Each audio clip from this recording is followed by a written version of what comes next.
Welcome to this tutorial on how to add projects and assign them to employees for tracking time. This process will help you and your team organize and track work efficiently. First, log into your Apploye account. On the left sidebar, select the Projects tab. Once you're here, click on the plus Create Project button in the top right corner. Next, give your project a name. You can add other details, such as a description, but these fields are optional. Don't forget to hit Save once you're done. To enable team members to track time on this project, you'll need to assign them.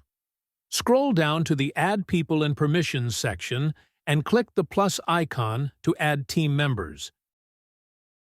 Then click on the Save and Proceed button.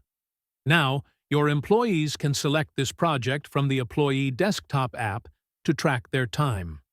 Thanks for watching. Be sure to check out more tutorials for tips on maximizing your productivity with Apploye.